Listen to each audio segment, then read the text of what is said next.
ये जो एम्बुलेंस का मामला सामने आया है, दरअसल इसको भी बेनकाब करने का काम पप्पू यादव की ओर से ही किया गया है।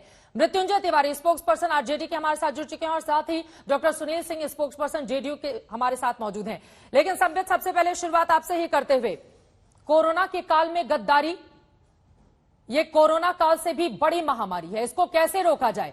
अलग अलग हिस्सों में बिहार के रोती सिसकती माएं, वहां पर बेटे। अभी अभी मेरे पास खबर आई है कि अस्पताल की बदइंतजामी के कारण 2 लोगों की मौत हो गई। हमारे संवाददाता आशुतोष मिश्रा ने अभी तुरंत मेरे पास यह खबर भेजी है। ये क्या स्थिति, ये क्या हाल बनाकर रखा है आप लोगों ने बिहार का? मजाक समझ लिया है?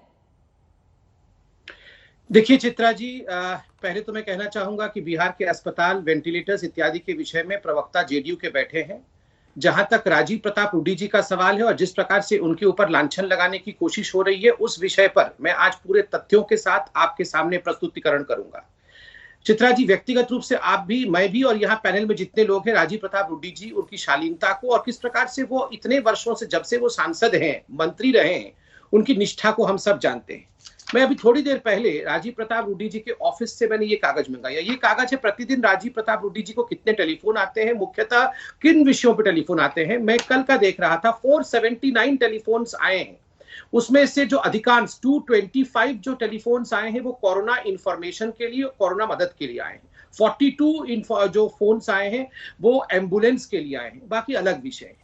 राजीव प्रताप रूडी जी को कहीं ना कहीं बदनाम करने की कोशिश की जा रही है। जो एम्बुलेंस, बोलिए ना संबित पात्रा। मैं एम्बुलेंस पर ही बोल रहा हूँ, किस पे बोल रहा हूँ? में सुखाने के लिए एम्बुलेंस रखी गई थी, 25 की 25 एम्बुलेंस। चलिए मैं एम्बुलेंस के बारे में बोलता हूँ।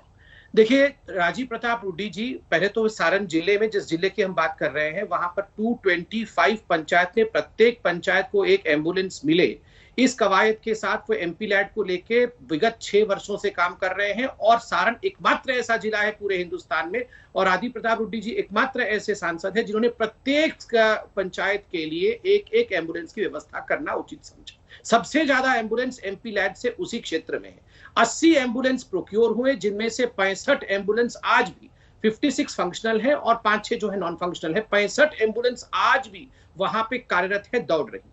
हाँ, लगभग 18 से 20 एम्बुलेंस ऐसे हैं जो विगत कुछ समय से, कुछ महीने से किसी का ड्राइवर नहीं काम पे आया है, किसी का ड्राइवर कहीं छोड़ दिया है, वो लाके एक समुदाय भवन में रखे गए थे। और आप देखिए किस प्रकार से एक इश्तिहार भी दिया गया है लोकल अखबार में, ये एम्बुलेंस के ड्राइवर की आवश्यकता है और कोई भी ड्राइवर मिले तो तुरंत आप आके नौकरी में ज्वाइन करिए।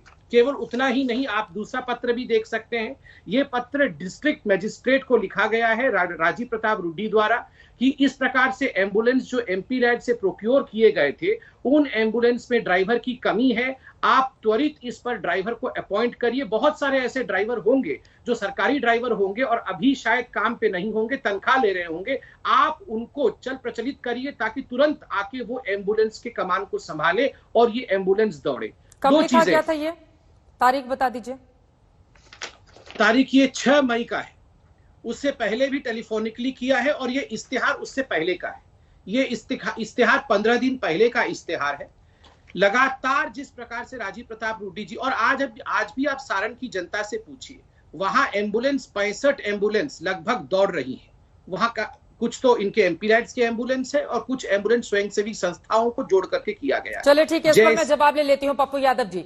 जब 65 एम्बुलेंस दौड़ रही हैं तो बीजेपी सवाल पूछ रही है, फिर क्यों लाव लश्कर के साथ आप पहुंच गए थे? जरा विस्तार से बताइए, आपको कहां से जानकारी मिली कि 25 एम्बुलेंस रखे गए हैं?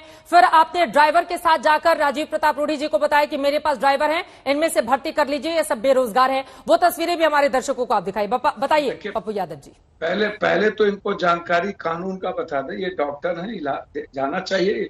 प्रवक्ता का काम बहुत लोग कर लेंगे, ये डॉक्टर का काम करेंगे तो बहुत अच्छा होगा। ये अच्छा व्यक्ति भी है, अच्छा बोलते भी है, डॉक्टर भी मेरे ख्याल से अच्छे होंगे। मैं इनको बता दूं, पप्पू जी हमारी चिंता मत करिए, आप बताइए। पहले एमपी लैड जो होता है वो सरकार का होता है। हम सिर्फ रिकमेंड करेंगे, हम किसी के घर पर नहीं लगाएंगे। पहले मैं आपको बता दूं कि ये जो जमीन है, इस पे 9 करोड़ रुपया आपने स्किल का पैसा लगा दिया। क्या सरकार का पैसा आप किसी के जमीन पे किसी को घर बनाने दे देंगे? ये इंक्वायरी का विषय है, आप कर लीजिए, मुझे कोई आपत्ति नहीं है। 9 करोड़ स्किल का पैसा किसी व्यक्तिगत जमीन पर कैसे लग सकता है जब तक कि वो जमीन गवर्नर के नाम से नहीं होगा?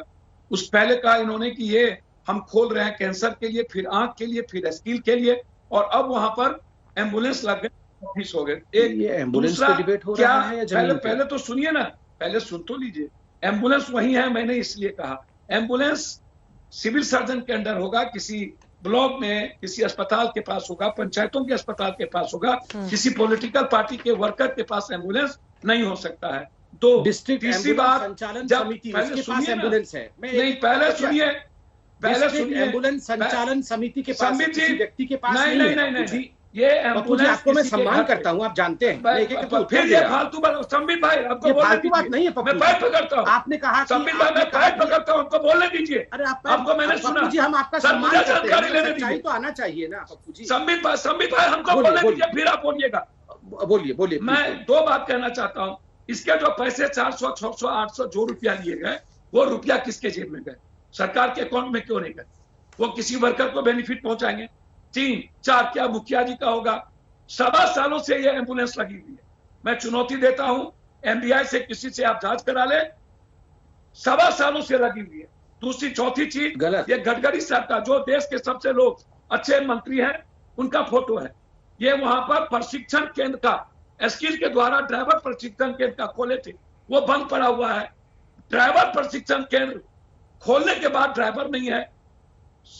आप पहले कानून पढ़िए कि जब हम कोई टेंडर, जब रोड बनाते हैं तो हमारा बेटा नहीं बनाएगा, वो टेंडर डीएम के सिग्नेचर से पैसा आता है, और डीएम तय करेगा कि कौन से टेंडर होंगे। यदि मैं बस दिया, पप्पू यादव ने निजी पैसे से एम्बुलेंस दी है सारे जिलों को, अपने निजी पैसे से, यूनिवर्सिटी में बस, वो मैं दे दिया, लिखित दे दिया कि फिर दोबारा नहीं लूंगा।